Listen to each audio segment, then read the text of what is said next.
You're watching HelloNation.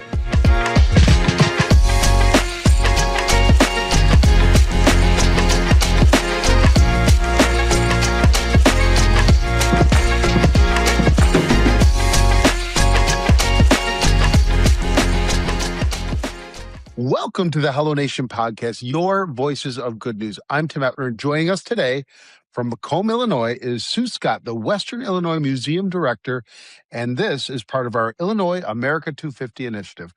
Sue, welcome to the show. Thank you. It's a pleasure to be here. So I know this is exciting, and we like telling good news. So I'm going to ask you to start. What is something good that's happening? It could be work-related or life-related. What's something good? We got a building full of community members today. We've got some ice cream, some live music. We've got Illinois 250 voices here recording. It's what this building was built for, bring people together. That's great news to me. That's phenomenal. I got to tell you, I love the choice of where you picked to record this. You're like, oh, is this good? I love the background. I'd love to, each one of those looks incredibly unique. What's your favorite piece? What's your favorite piece over your shoulder? Right over my shoulder, this smaller clock right here was owned by Mary Stepanovich. It sat on their family mantle for years and was passed down. She passed away about a year or so ago, and the family gave it to us. And it still works. So before she died, she told me that I had to keep it wound up. Like, she's like, if you're going to keep this, take this, you have to wind it up. So, but yeah. I love that. Yeah. Well, so you talked about Illinois America 250, but Illinois Voices 250. It celebrates the people, stories, and experiences that shape your state. We hope that by capturing these reflections, memories, that this project will create a lasting record for those of where we are today and where you want to go. So how does it feel to be a part of that? Know that, these recordings are going, through and for the Library of Congress. It's a very powerful message to my community. It tells us that we have a means, and it's important for us to be part of history. And if we don't step up to the plate, so to speak, I'm always challenging people. We have to tell our story. We have to put our story in history. No one else can do it the way that we can do it. So being a part of this project challenges us to actually live that message and to do that. So yeah, it's exciting. Well, I would imagine as a museum director, you have quite a few stories, kind of like that clock that you just told. So, about that, what makes Macomb so special? Why do you love calling it home? I think that it has a really interesting past. It's like a duality between, when it was developed, it was sort of land grant land from the War of 1812 and displaced a lot of the Native Americans. And none of the soldiers actually came here. But the long and short of it was it did sort of perpetuate this migration and development of our community. And it was highly agricultural. We have a really, really deep agricultural community. A lot of centennial farmers, so farmers that have been farming for years and years and owning the same land. But then in 1902, we opened the doors to one of the state normal schools. And the community really, really wanted this institution. They really lobbied hard to get it here. So education has always been the core. But sometimes we get this like split between town and gown, right? Some of the agricultural community says, I'm not smart enough. It's not something for me. So, this museum is a place for me to bring those people together, to bridge that divide. And we can, and I think that we find common ground. And so when you say what's important about Macomb, for me, it's this passion and curiosity and this need for education, right? Whether it's in the farm field, in new technology and agriculture, all the digitization that's happening there, to still that sort of institution up on the hill, Western Illinois University. So those are sort of the two tenets. And there's a lot of flavors in between there, though. Let me tell you, lots of different kinds of ideas. Well, so you're talking about it, the Community Conversations Project. You're part of this. So, tell us more. How does it work? Why do you think people want to be involved or should be involved? And then what's one of your favorite stories that you've heard? So that project, it's a statewide initiative that Illinois Humanities put together a toolkit and then trained us to be facilitators. And it's based around primary sources. So looking at an artifact and rereading it and looking at it and then talking about it. So we started with like getting reacquainted with the Declaration of Independence and then like kind of pushed out from history. We looked at one of those land grants I mentioned earlier and looked about the land and where it was. And in that conversation, we had about 36 people. We had to break into smaller groups so everybody could talk. And again, that voice of the farmer, that agricultural community came out.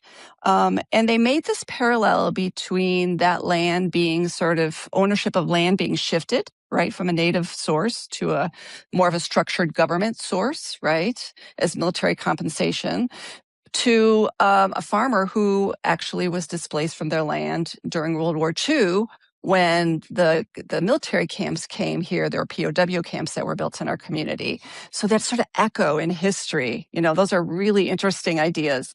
And what that tells me, and I think what people come away with, is that we're not alone. History shows us that the challenges that we face have typically been handled and looked at and lived in other times. So these conversations give us a chance to to learn those things, to talk about those things, to question those things. So it's been really eye-opening in lots of ways. Yes. But I love hearing those stories. And, I think back to the times just sitting with my grandma and hearing the stories of what it was like for them. And I love that you're preserving these, right? And that they're going to be there to hear. It's one of the things that I actually, again, I do video. I tell people all the time, I'm like, you should record those stories. You should record that because you never know. And it's funny, my kids love looking back at videos of them as a child, right? And I think Yes. the same thing. We love looking back on that stuff. So I think this is incredible that we're doing it. Yeah, and I also feel like, we live our history is sort of not, it's dynamic, right?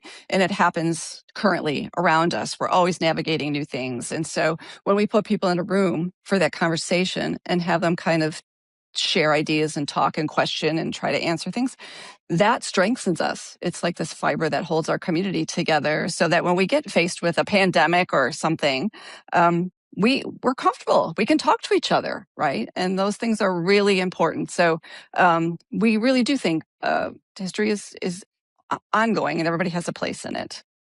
Oh, absolutely. I mean, so actually, continuing with the whole history, tell us about the museum that you're a part of. Tell us about what it does for the community and what you continue to try to do. I know we were talking about it a little before. Yeah, museums have changed quite a bit because we have our phones. Who needs a curator to tell them what to do?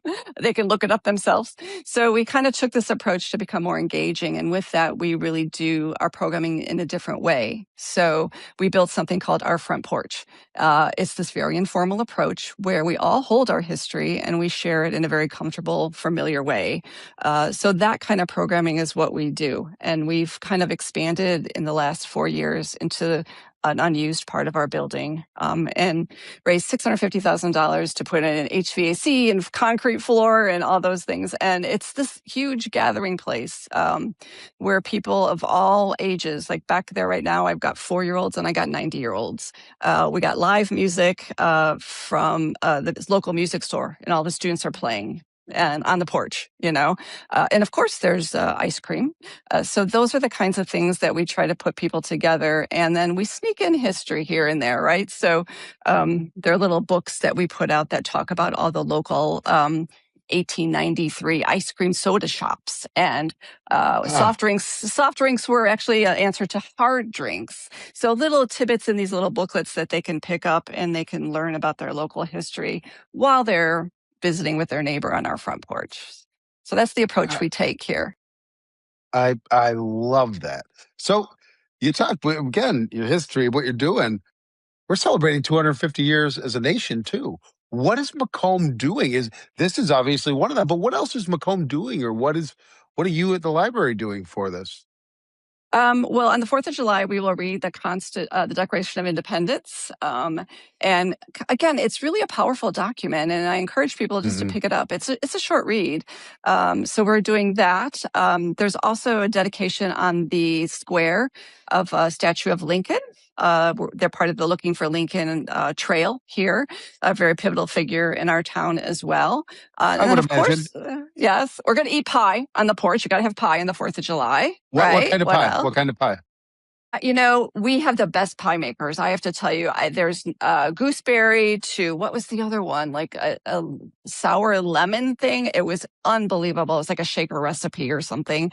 Oh, Strawberry rhubarb, you name it, you name it. And we're going to have a pie walk, and we're going to like take the cakewalk idea and have a pie walk. So you get on the chairs and you kind of, do that thing. So, and then of course we end the day with fireworks. So there'll be fireworks on our WIU campus for everybody to get together and watch. So sounds incredible. sounds like So a good day. it sounds like a great day. I can't wait for it. I look forward to it. It's one of my Yeah. favorite holidays. Okay. I just love the 4th of July, and to think 250 years in this. So going back to that, and I want to talk more even about Macomb. So tell me about Macomb's arts, culture, the economic development. Like what other advice would you give other municipalities similar size of you raised $650,000? What advice would you have for others? I think it's hard to break out of our molds, right? We get kind of stuck in our ways. We have a beautiful downtown square with this 1873 courthouse that's just gorgeous, and it's still used. Our city, municipality of City of Macomb, has done a lot to preserve the buildings on the square. We have Historic Preservation Commission. They have facade improvement grants. They have TIF funding, and those things help the business community be strong. But I think there has to be this alignment that happens between arts and culture in cities, right, and government. Because when we all work together, we all contribute to bringing people to the town, right? We have an active tourism bureau as well, and so really, when people come here, they can go out to dinner, right? So there's that synergy that you have to create, and stepping outside of the way it's always been done and maybe just finding a partner or a collaborator or building on those relationships. To be honest with you, it's just so much more fun. It's sometimes a lot more work because more people have to agree, but in the long run, those relationships that you build are the people that you can rely on when you need something. And it really is literally much more rewarding, in my opinion, to find those partnerships and collaborators. I love that. I do think that's so important. You go around, and it's funny. I'm in, again, upstate New York in Rochester, and they just took a glass facade off of a building, and underneath it is this beautiful, ornate building that you go, why did you cover it? So I love to hear that Macomb is protecting and refurbishing and bringing to life those buildings, because there's character in that. There's Yes, character, and I absolutely. love that. And I'll tell you Yeah. what, you painted a picture for me of that front porch and thinking about the pies and all that. Like I'm a big. I imagine rocking chairs up there and everything too. So Yeah. I Yeah. love that. Yeah. And, the other thing too about rural America, just because I know you're kind of focused a little bit on that, is that there are other institutions, like there are not a lot of museum directors in my city, right? I'm kind of it, right? So there are other neighboring communities, and they might be a 40-minute drive, but, in Rushville, there's a great art center, and we're best friends. Like we just like, hey, how do you do this? Hey, I got this lead on a grant. It'd be better for you than me. So that partnership can actually step outside of the ring of your immediate community. And I think that that's really helpful. And then professionally, those collaborations help you also be stronger in your role in what you're trying to do. Well, I I do think communication is so important. This is why we're doing this storytelling. We're hearing these, Hmm. and I think reaching out to others. I'm one who I tell my wife, like, no, unless it's like, what do you want to get for dinner? I rather have the conversation, because too much is lost in the digital divide. The conversation, the talk, to the face to face, and I love hearing the stories from around. So I'm going to ask for one more. What's one of the other favorite stories that you've captured during your Illinois Um, Voices? so right now they're recording a really good friend of mine. She's from Peru, and she just became an American citizen a month ago. So she married an American and came and chose our town. Her and her husband chose to live here from St. Louis, a small town. They had remote work. They didn't really need to, but she's also an artist. And so she's contributed exhibits to our museum. She works for a local graphic designer, and now she's an American citizen. Now, that's just kind of like everyday stuff, but that's what our towns are made up of. And the fact that she chose to be here and she's a citizen that's contributing her work to our community, I think is really, really powerful stuff. And we are this museum of everyday people, right? We're a museum that talks about our history. For me, I'm glad that she chose to maybe be that story in 100 years that someone listens to and hears why she chose America. I love it. That's exactly it. Because we were founded on immigration, industry, and especially agriculture innovation. And so I love that story that it's still doing, alive and well. And Macomb is embracing it with open arms. I love that. Yes. Yes. Yeah, I think it's That. true. Yeah. Yeah. Well, I'm going to again say thank you so much for taking the time with it. My I pleasure. think I'm starting to hear the music kick on and the ice cream. I Yep. want to say thank you. Is there any other advice that you'd give or any story that you want to say before we say thank you?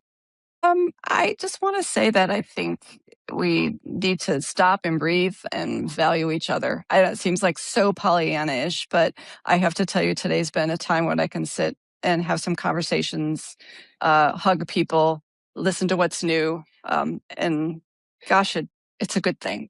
I, It's what we need. it's a So, better than a good thing. That's a great thing. I tell everybody too. I have two little kids, 9 and 11. So navigating the life and doing it. And all I say to them, I go, kiddos, be kind. You don't know what somebody's going through. Be kind, and you have no idea how much that will impact you and their lives as well. So, yeah, yeah. very Well, good. Well, thank you for your Sue, time and your program. from all of us here at HelloNation, thank you so much. Thank you. Have a good day.